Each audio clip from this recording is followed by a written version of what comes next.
What's up, fam? Thanks for tuning in once again, or for the very first time. I'm Jasper the Filmy, and I want to talk to you guys today about the Pixel P50 that's currently retailing on Amazon for $114.99. At least that's the price of it right now when I'm making this video. I want to give you guys a full breakdown on some of the pros and cons of this light from the perspective of a camera operator, cinematographer, photographer, you name it. With the camera and the lens, I do it. And I'm going to talk to you guys about whether it's worth buying and what you could possibly use it for. So let's do it.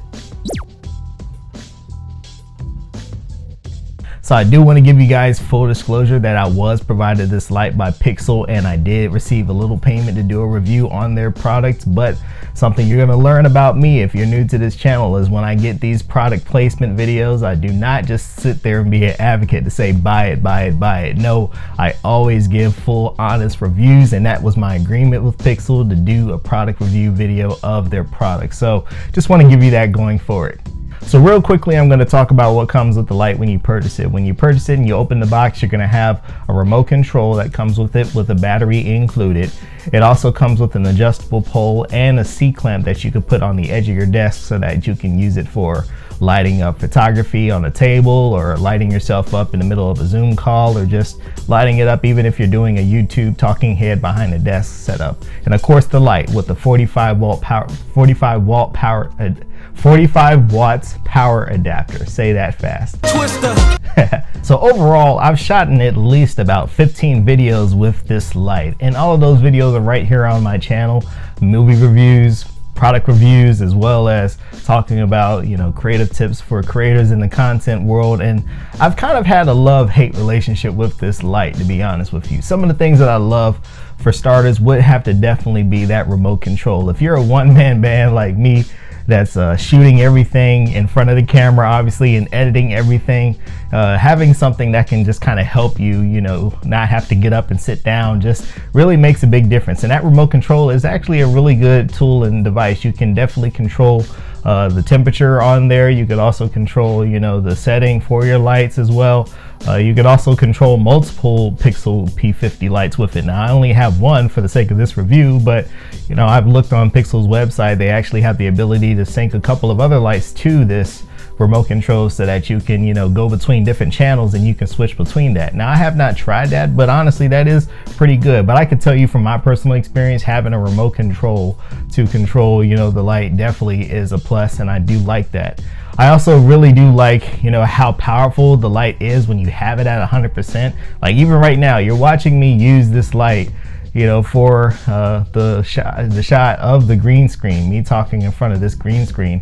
And honestly, you know, for the key light to be as powerful as it is, to just light up everything, you know, in one whop, whop. If you think about, you know, just how powerful it is to kind of light that up, it does have a good bit of power to it. But at the same time, that's honestly another thing that I kind of do not like about this light. Like I said in the introduction, this light is definitely perfect for the small YouTuber that's doing, you know, a one light setup, possibly using a green screen like how I'm using. If you do want to learn how to use this light along with the green screen and have the same setup or something similar to this, I made another video about that. You can click on the link for it right up there so you can learn about it after you watch this video. Check that out. But if you're trying to do, you know, a bigger production with cameras and with, you know, a little bit of light manipulation and foregrounds and backgrounds, then this light is definitely not for you. A real good light for photography, cinematography, videography, what have you, is a light that is controllable, something that you can manipulate, you know, to, you know, kind of control the vision of your art, you know. And I think this light, you know, is really great for a key light, you know, because ultimately a key light is supposedly your stronger light to light the subject, so to speak. But I would say if you're trying to, you know, get that creative control from the lighting perspective, to control the shadows, to control the skin tones and everything else with the light, this light would definitely not be the light for you, because I've ran into some situations where I've, you know, had the color control, like the temperature right now for this is at 8,000, which, you know, I know in the filmmaking world is a no-no to do, to have it so cool. But I've even noticed, even in post, there have been times when I would have the light, you know, in a certain setting where it's supposed to be its coolest, and I go back in post and I see it's really warm and I have to cool it back down to balance it out. So I would say, you know, something that really kind of throws this light off is its temperatures. Even though the light has a built-in diffuser to obviously kind of beat some of that hard light that LED lights usually give off, it's a little problematic to have a diffuser, you know, for this light. I would have rather have my own diffuser added on and just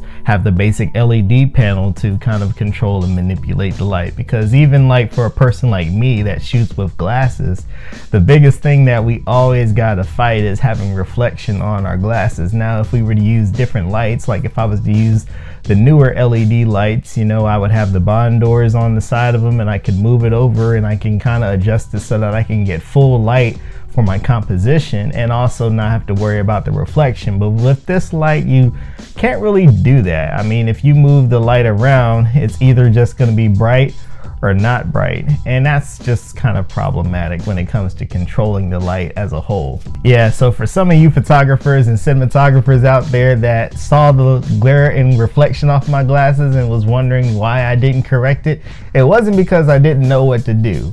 It was because of this light. I had to get that off my chest. But at the end of the day, where there's a will, there's a way. And if you're a creative person, you are always finding ways to work around some technical difficulties. At the end of the day, if you're a camera person, cinematographer, photographer, it doesn't always matter exactly what type of camera you use, because at the end of the day, you know how to, you know, get the shots out that you need. It's like a chef. If you're a chef and you're inside of, you know, mama's kitchen, you know, regardless, even if the tools are greater in an executive chef's kitchen, you still at least know how to cook the chicken, right? And at the end of the day as well, you know, like you see here, there's not much glare in there. That's because, you know, I've learned some things to just kind of work around some of the difficulties that this light can kind of bring. And I said it earlier, you know, if you're a small YouTuber, you know, the price point for this light is really good. I mean, $114 for one light that can kind of do everything and would kind of remove the need of 3-point lighting at the end would really actually be really beneficial. Because if you look at some other lights that are out there, you know, on Amazon, like the newer light kit, like I was talking about earlier, the other light sets that I use, you know, $114, you know, compared to paying $160, you know, especially if you're starting out on YouTube and you don't have a big budget or no budget at all, you know, is actually, you know, a little bit more promising. And I would even tell you, you know, I would spend the money on, you know, getting this light, you know, and just using your phone. You know, at the end of the day, that's what I'm doing in this video.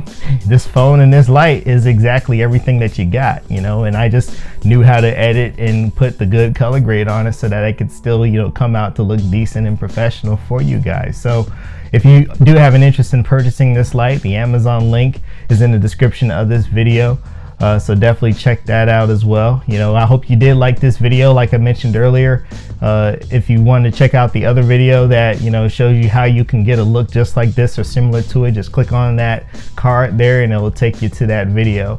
If you did like this video, please hit that like button for me. And of course, if you'd like to see more product reviews, also some of the other content that I create, like, you know, the movie reviews and more creative tips for the young creatives that are out there, hit that subscribe button because I'm always uploading these gear reviews on Fridays. And I hope that you will stay tuned for this journey because there's some great stuff to come and I want you to be a part of it.